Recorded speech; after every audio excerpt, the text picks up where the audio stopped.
Assalamualaikum warahmatullahi wabarakatuh. Sebelum memulai pembelajaran, mari kita membaca surah As-Saff. Bismillahirrahmanirrahim. Ya ayyuhalladzina amanu hal adulukum ala tijaratin tunzikum min adzabin alim. Tu'minuna billahi wa rasulihi wa tujahiduna fi sabilillahi bi amwalikum wa anfusikum dzalikum khairul lakum in kuntum ta'lamun. Shadaqallahul azim. Baik, mari kita mulai materi kita hari ini. Materi kita ada 3. Yang pertama, hubungan individu dengan masyarakat. Yang kedua, peranan dan status individu dalam masyarakat. Yang ketiga, pengertian struktur, pranata, dan proses sosial.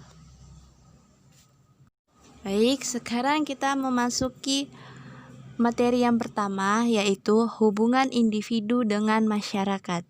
Sebelum kita memasuki hubungan individu dengan masyarakat, alangkah baiknya kita mengetahui pengertian individu dan masyarakat terlebih dahulu ya. Pengertian individu.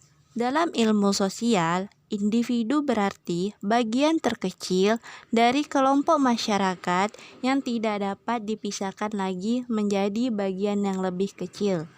Sedangkan masyarakat adalah kelompok orang yang membentuk sebuah sistem semi tertutup atau semi terbuka di mana sebagian besar interaksinya adalah antara individu-individu yang berada dalam kelompok tertentu.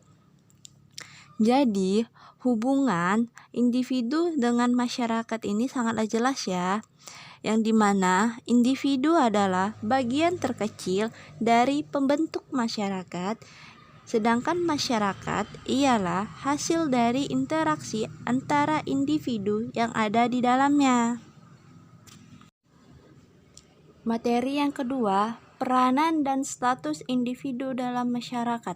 Status merupakan posisi seseorang secara umum di masyarakat.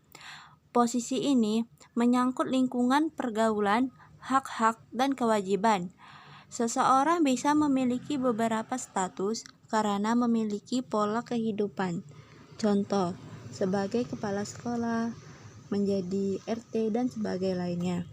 Menurut Haplinton ada 3 macam cara memperoleh status, yaitu yang pertama, ascribed status. Status ini seseorang mencapainya dengan sendirinya tanpa memperhatikan perbedaan rohaniah dan kemampuan. Contohnya seperti anak yang lahir dari keluarga bangsawan. Dia ini dengan sendirinya langsung memperoleh gelar bangsawan sejak ia lahir. Kedua, achievement status. Status ini diperoleh dari usaha-usahanya sendiri. Contohnya seperti seorang pengusaha, ia bekerja keras untuk menjadi seorang pengusaha. Yang ketiga, achievement status ialah status yang diberi dari pihak lain seperti seorang pahlawan. Peranan merupakan aspek yang timbul dari status. Peranan adalah perilaku yang diharapkan oleh pihak lain dalam melaksanakan kewajiban sesuai dengan status yang dimilikinya. Contoh, Pak Lurah. Suatu waktu di ujung desa ada konflik antar warga.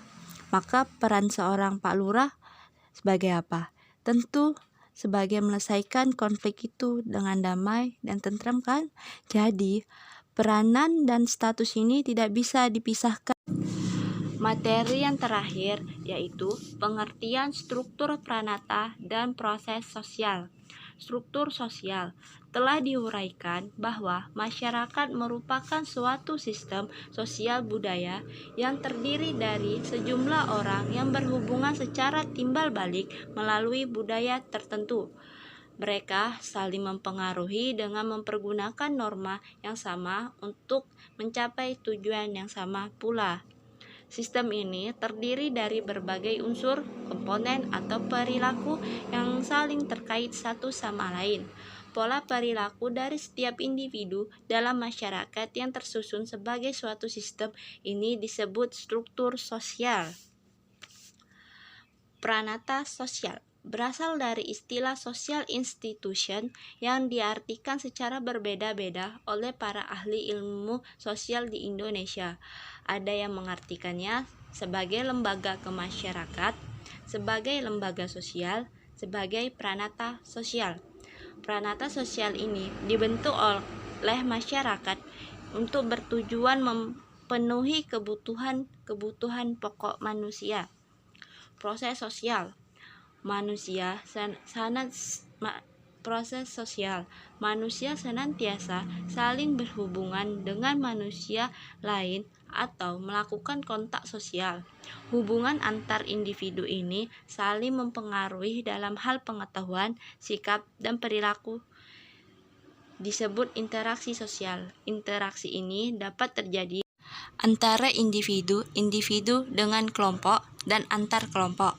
Interaksi sosial dapat memperoleh pertama kerjasama, yang kedua persaingan, yang ketiga pertikaian.